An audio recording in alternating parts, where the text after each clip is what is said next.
Hello, I'm Alex Lowe's, 2013 British Superbike champion. We're here at my home track, Cadwell Park, and I'm here to show you for a lap around in the Nissan GT-R. The home straight at Cadwell is not really a straight. It's coming out. You come out of the last corner at Barn and you drive down here up to 5th gear, and as you just get closer to turn 1, you have to lean over a little bit to get the perfect line for the first corner. So the bike touches the limiter. It's very exciting, but it's a very hard and difficult corner because the entrance is so small and so tight. You really struggle to find the apex. So it's a difficult corner because you're going so fast. One small mistake here almost upsets your rhythm for the first 3 or 4 corners. Turn 2 it's difficult to get back from 4th to 3rd gear here. It's off camber, so the bike always wants to run wide. You have to work really hard to get back to the inside. Stay in 3rd gear on the exit of here. Good hard drive. You've got the camber against you again, which is a trademark of Cadwell Park. As you come over the top, it's blind. You can't see where you're going, and it certainly takes a lot of laps to get the head round so you can pick a focus point. Now is a really important corner. The bike's chattering in the middle of the corner. You're struggling to get on the gas because the bike wants to slide, but then you need to get a good drive on the down the back straight. Up to 6th gear down here is obviously drops down quite fast, and then you come in back up. It's pretty steep, and as you lean over again, the bike wants to wheelie, it wants to slide. You're in top gear, and this is the fastest part of the track. On a super bike, you'll be up now 180 miles an hour, so it's very fast. This point where we are now, 3/4 of the way down the straight, you can't see any more than 40 metres in front of you, so it's really, I don't want to say scary, but it's definitely difficult to pick your braking marker. When you get your braking marker, you come from 6th back to 2nd for Park Corner, which is the best place for overtaking. On the last lap, if you're close, you're definitely going to be able to go up the inside.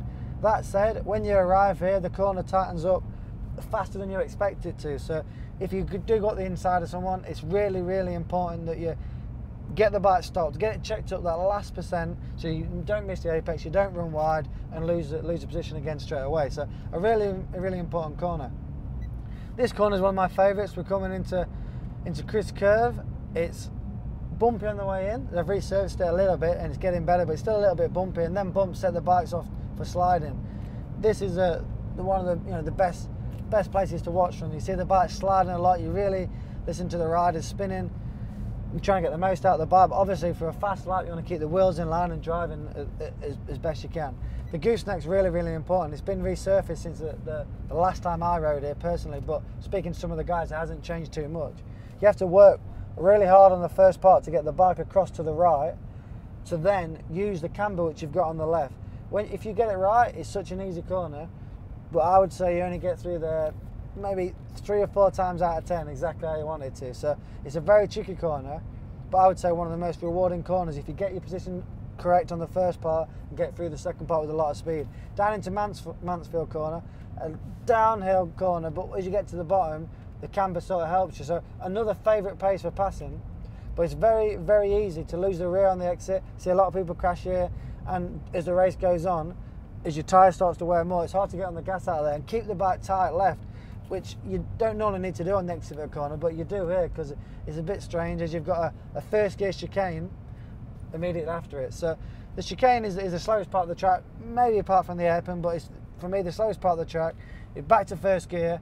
You can't really gain too much time going in. You've just got to make sure you get your line right, get the brakes good. It's all about the exit. The exit from there leads you more or less all the way the run up to the most famous part of the circuit, which is the mountain. The mountain stretch is obviously what Cadwell is iconic for, but the 2 corners before it are really difficult. You go 1st, 2nd, 3rd, back to 2nd gear for the bottom of the mountain. Again, like we said before, you've got a lot of camber. Go to the inside. You have to be very careful not to run too wide on the left, which then makes the left part, too tight on the left, run wide, and then makes the right really tight. So stay across the best you can on the left, open up the right, which, like I've said on a few other parts, which is important about doing a good lap around Cadwell. Work really hard at the bottom of the mountain to get yourself set up in a good position, smooth as you can over the mountain, unless you're Josh Brooks, where you hit it in the middle, a lot of air, and clear it straight over the top, which obviously looks really cool. I'm not sure if it's the fastest way. Me, personally, when I ride the track, I try and stay low, keep the wheels driving, use a little bit of lean angle to stop the wheelie, both wheels off the floor, but then driving as fast as I can down towards Hall Bends. Hall Bends is a very tricky very tricky section of corners. The first part is the most important. The better you get your line there, the harder you work, and the better you get your bike set up so you can get the first corner more accurately. It means that parts 2 and 3 are a lot easier. It doesn't sound too much of a problem for one lap, but over 18 laps in the race, you need to be accurate. You need to make your bike so you're working with the track. You don't want everything to be really hard work, really physical, because over race distance will make a massive difference. On the last lap, the last chance to pass is into the hairpin.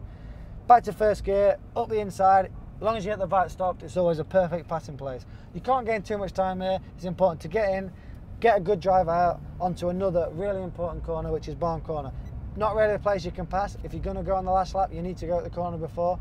But in barn corner, so much patience is needed on the way in, your second gear, and then it's all about the exit, which is down the start and finish straight, which I've already said is not really a straight, but it's very, very important to get out of here, get out of Charlie's, like we said at the start of the lap. Them 2 corners are really important. You need to have your bike working well.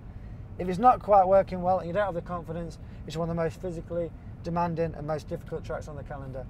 If it is working well, it's the best track in the world to ride. Hope you've enjoyed it. Catch you soon. Cheers.